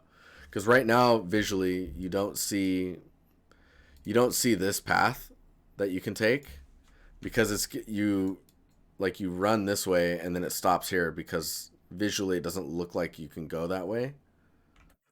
So if you could lower that, then you would open that up and then you would see like your path this way. You can see the frog is also a little bit in the way of that path. If it was just a little bit lower, like maybe the top of the head was here, that'd be some nice balance going on there.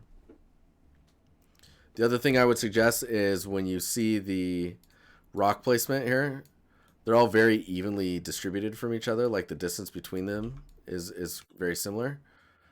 Um, think about like medium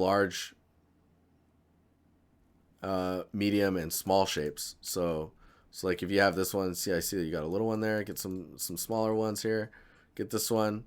Maybe this one could be like huge, and then you get a few of the cattails on the other side. You know, like play with the balance of these shapes, so it's not so evenly distributed. But this is a huge improvement from your other stuff. Okay, I think I got two more, and then we're out of here. Uh, so this I was wondering if the texturing and lighting works. Good for this model. I created anything else is welcome as well. Sizen, have a good one. So with so with this model, this looks pretty cool.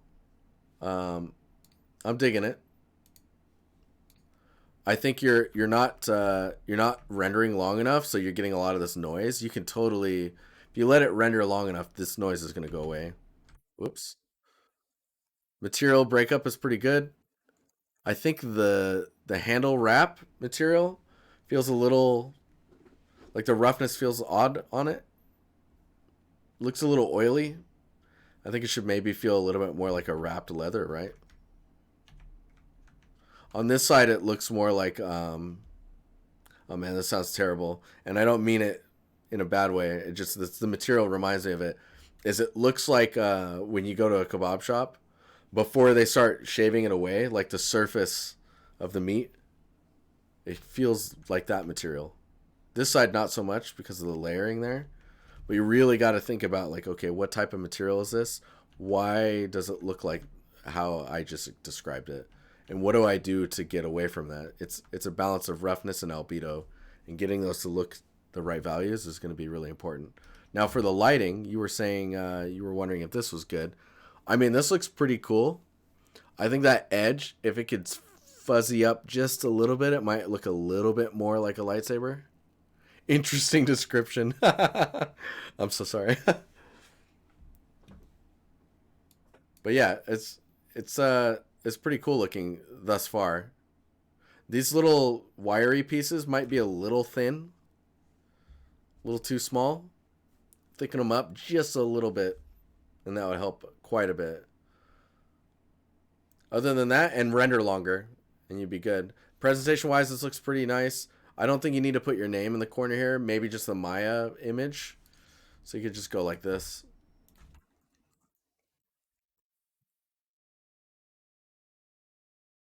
So if your text stuff is here, right? Oh, hang on here.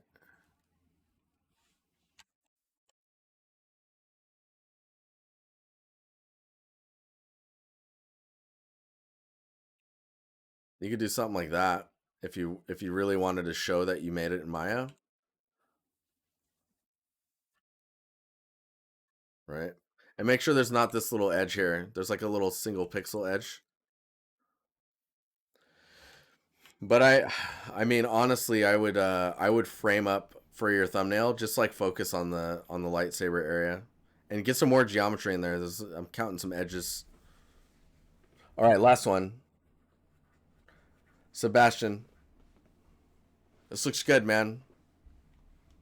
Looks real good. There's a lot of character in the materials. Poly count's pretty nice.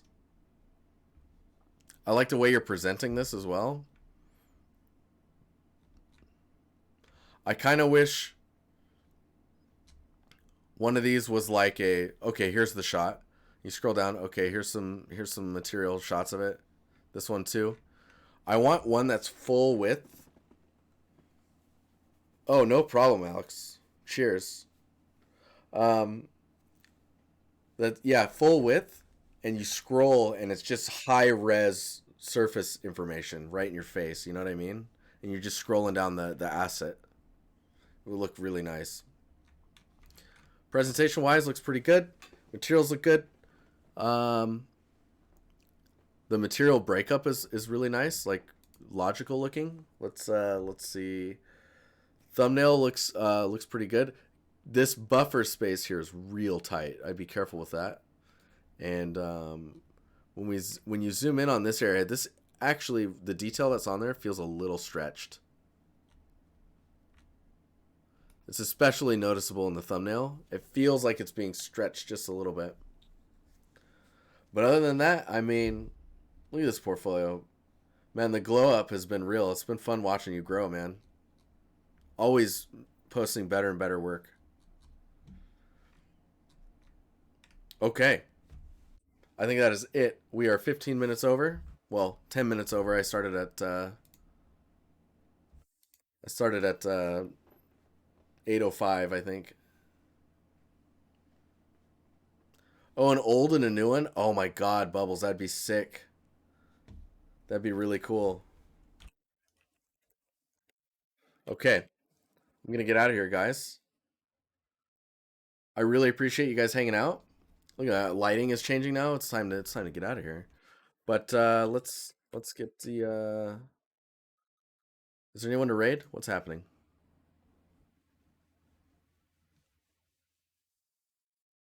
I don't see I don't think I see anyone to raid. Let me check here. Nope, I do not. Meh. Okay. Calder, hey. Cheers, man. Thanks for hanging out. Just gonna get some music on here. All right. You guys have a good evening. I will see you on Monday. And yeah. All right. I'll catch you later. You are the bee's knees. No, you're the bee's knees. It's you. All right. I'll talk to you guys later. Have a good weekend if I don't see you otherwise. All right. Bye.